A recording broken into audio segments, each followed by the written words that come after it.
East বেঙ্গলে এসে কিন্তু স্বপ্নপূরণ হচ্ছে একের পর এক প্লেয়ারের। এবার কিন্তু এডমন্ড সেও কিন্তু স্বপ্নপূরণ করে ফেললো। তো নমস্কার বন্ধুরা, welcome to ST unique sports. বন্ধুরা, এই ভিডিওতে আমরা কথা বলবো বেশ কিছু ফুটবল আপডেট নিয়ে, যেখানে বেশিরভাগ আলোচনাই রয়েছে ইস্ট বেঙ্গলের দলকে নিয়ে। সুপার কাপের প্রস্তুতি আবারও তারা শুরু করে দিল। তো কীরকম প্রস্তুতি পর্ব চলছে সেগুলো তোমাদের জানাবো। প্লেয়ারদের নিয়ে আপডেট শেয়ার করা, কোচকে নিয়ে আপডেট শেয়ার করা রয়েছে এই ভিডিওতে। খুবই ইন্টারেস্টিং ভিডিও হবে, শুরু থেকে শেষ পর্যন্ত দেখো। আর ভিডিও ভালো লাগলে সকলে একটু লাইক শেয়ার করে দিও।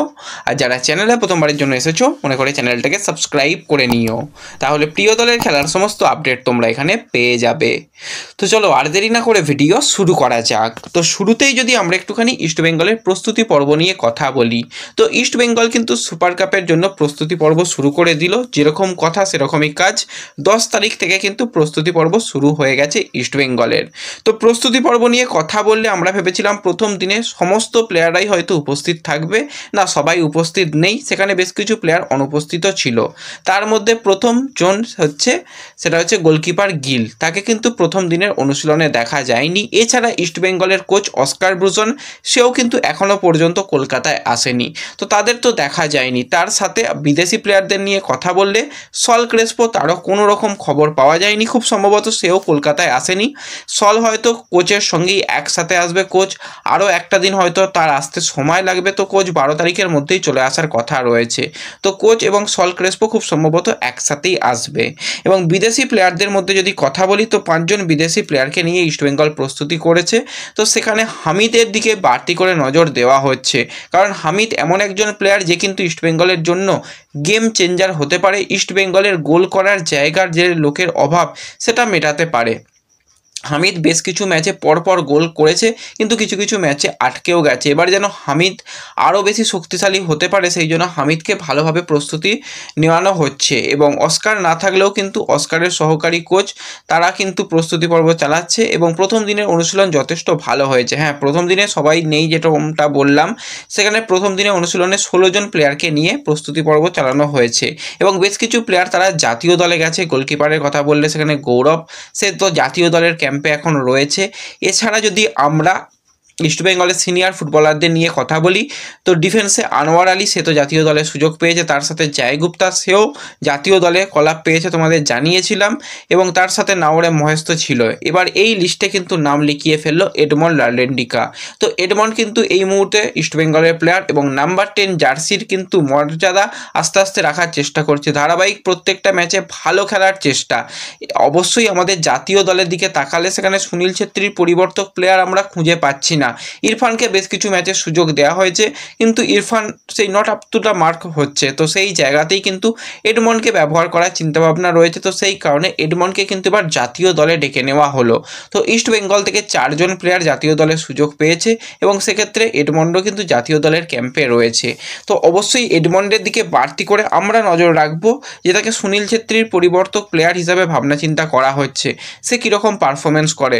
চাপের ম্যাচে তাকে গোল করতে হবে, গোলের জায়গায় পৌঁছাতে হবে। গোল করতে না পারলেও গোলের চান্স ক্রিয়েট করতে হবে। তো সেই জায়গায় এডমন্ড যথেষ্ট ভালো উইং বরাবর ইস্টবেঙ্গলে খেলছে। এবার কিন্তু তাকে স্ট্রাইকার পজিশানে খেলতে হবে, যেটা কিন্তু তার পছন্দের পজিশান, সেটা বলাই যায়। তো দেখা যাক সে কীরকম পারফরমেন্স করে।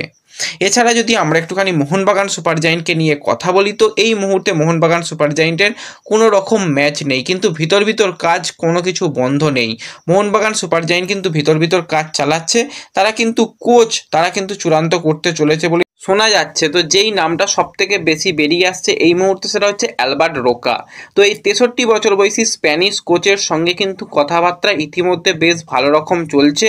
যদি তার কোচিং কেরিয়ার নিয়ে কথা বলা যায়, বেঙ্গালুরুর হয়ে অসাধারণ সাকসেসফুল তার সময় গিয়েছিল, এবং বেঙ্গালুরুকে যথেষ্ট ভালো কোচিং করিয়েছিল। তার পরবর্তী সময় কোচিংয়ের জায়গা থেকে বেশ কিছুটা সে সরে আসে। একটা সময় সে হায়দ্রাবাদ এফসির হেড কোচের দায়িত্বে পাওয়ার পরেও কিন্তু সে হায়দ্রাবাদ থেকে সরে যায়, এবং সেখান থেকে গিয়ে সে কিন্তু বার্সেলোনার ফিটনেস কোচ হিসাবে নির্বাচিত হয়। পরবর্তী সময় আবারও বেঙ্গালুরু এফসির অ্যাডভাইজার ছিল, কিন্তু বর্তমানে সে কিন্তু কার্লেস কোয়াদ্রাতের সঙ্গে কাজ করছে। ফিলিপাইন্স জাতীয় দলের কিন্তু কার্লেস কোয়াদ্রাতের সহকারী সহকারী কোচ হিসাবে কিন্তু অ্যালবার্টো রোকা রয়েছে। তো একটা সময় এই অ্যালবার্টো রোকার সহকারী কোচ ছিল কার্লেস কোয়াদ্রাত, এখন কার্লেস কোয়াদ্রাতের আবার সহকারী কোচ অ্যালবার্টো রোকা। তো সেই রোকাকেই কিন্তু মোহনবাগান সুপার জায়েন্টে নিয়ে এসে আরও বেশি দলকে শক্তিশালী করতে চাইছে। তো যদি এখনও পর্যন্ত ডিল যে পুরোপুরি ডান হয়ে গেছে সেরকমটা নয়, কথাবার্তা যথেষ্ট পজিটিভভাবেই এগোচ্ছে। যদি এইরকমভাবে কথাবার্তা এগোতে থাকে তাহলে কিন্তু অবশ্যই আমরা এই অ্যালবার্ট রোকাকে দেখতে পেতে চলেছি, সেরকমটা বলাই চলে। এবং আরও একটা ব্যাপার তোমাদের সঙ্গে একটুখানি শেয়ার করি, সেটা হচ্ছে মোহনবাগান সুপার জায়েন্ট ম্যানেজমেন্ট কিন্তু মনে হচ্ছে দেশের জন্য প্লেয়ার তারা ছাড়ার কোনো তাদের ইচ্ছা শক্তি বলে কিছু নেই।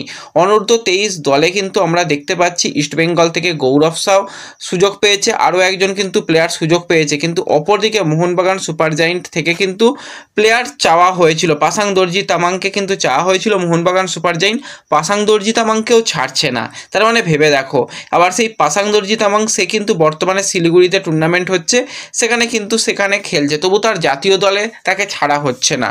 সত্যি মোহনবাগান সুপার জায়েন্ট ম্যানেজমেন্ট খুব খারাপ কাজ করছে, সেটা বলাই যায়।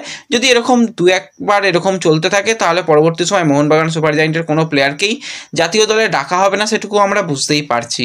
তো দেশের কথা ভেবে অন্তত প্লেয়ার ছাড়ুক মোহনবাগান সুপার জায়েন্ট, আমরা এটাই চাই।